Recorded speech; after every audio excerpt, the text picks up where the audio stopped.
2006, March the 8th.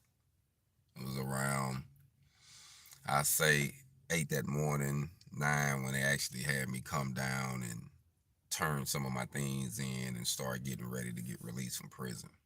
I had already did 10 years, family, and then I was about to be released. And it was a long time waiting. At that time, I was wanting to get out to my daughter, my mom. I had got married that time. At that time, so in prison, I was coming home to my wife, and I was ready to start a new life, family. And it literally all started with $100 in a bus ticket. That's what they gave me. You know what I mean? $100 in a bus ticket. And my since my wife came and picked me up, I didn't get the bus ticket. I had to get the bus ticket back because I didn't need it. So they didn't have to pay for that because someone was coming and pick me up. So it all started with $100. I used that $100 buy some things I needed um, around the house for work. I know I was going to start work, so I needed some clothing. You know what I mean? So I got some things that I needed for work, and I was blessed that a guy bought me a pair of boots, and a guy bought me a welding hood getting started, getting out of prison. One of the evangelists that used to come down to the prisons did that for me. Another brother, another evangelist brother looked out for me that was actually living in Searcy, Arkansas, Brother Knight. So, great brother, you know what I mean? He came and he looked out a lot. So I had, God placed some angels around my life during that time. And my journey started, family. I was in Newport, Arkansas for a minute, and that's where it all started at, me getting out, trying to find me. And, I think about it now because I had this sense of how things was going to go. I felt like, well, you know what? I got a blueprint.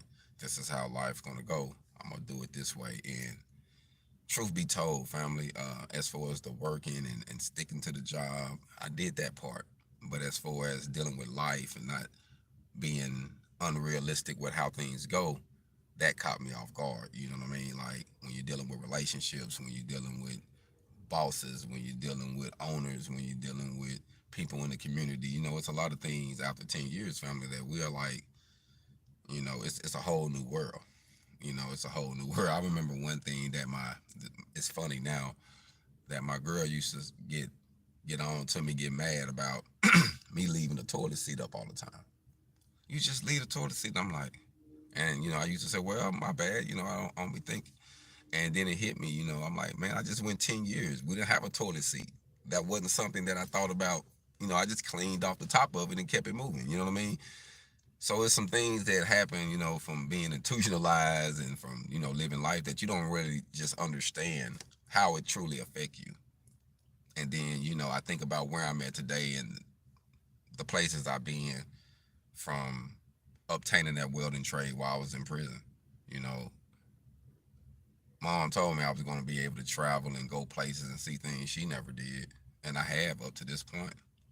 And I feel like my journey is just getting started, family. Like I really feel like I'm just hitting the iceberg as far as what I'm supposed to do with my life. I'm 42 years old now, fam, and I feel the change. I feel the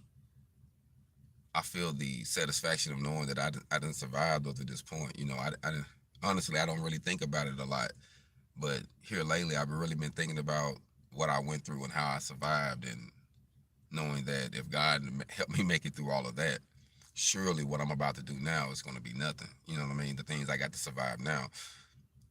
So whatever you're going through, sometimes you have to reflect on how you started, how you got there. You know what I mean? Before you get discouraged when you're going through something at the present. Because sometimes, honestly, when you get to looking back on what you survived, and then you look at your present again through them same lenses, you be like, you can hardly see it. You're like, man, this ain't nothing. I can handle this. Yeah, it's a little troublesome. Yeah, everybody gonna have something they gonna go through. You always gonna have a storm or a valley. You're gonna have to cross. So, but once you look back on what you survived, family, there's no way you can give up on your future. There's no way you can give up on who you're becoming. You know what I mean?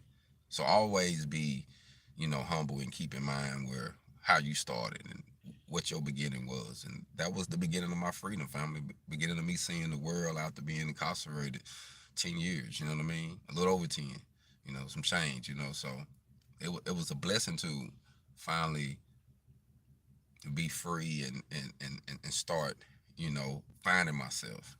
And it's been a journey, family. It's been a journey.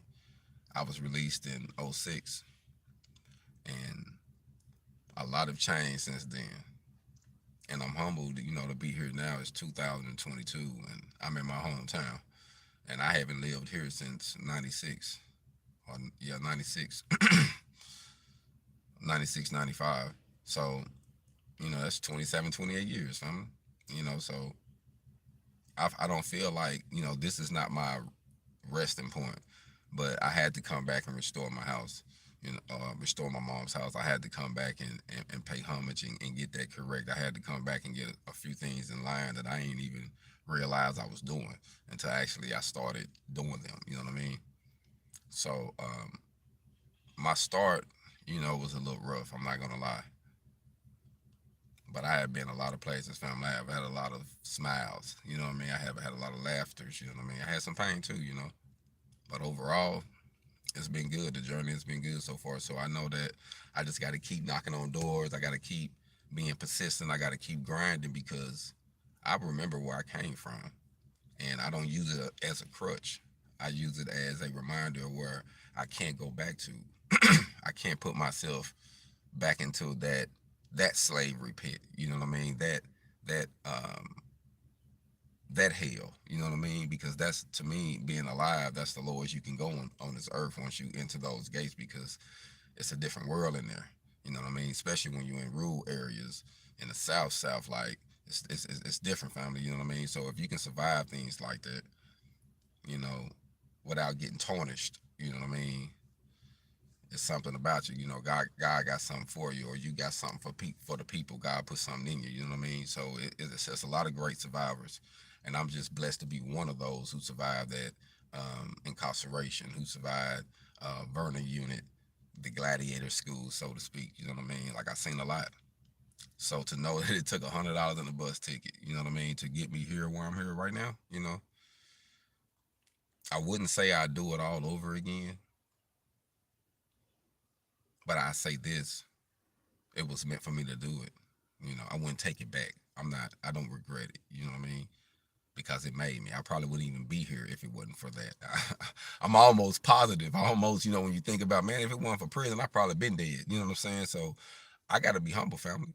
I got to be humble and just say, hey, today I'm up. I'm actually in Walmart parking lot. I'm going to go in here and get a few things to finish this renovation out. I needed some caulking real quick, so I'm going to grab it from Walmart.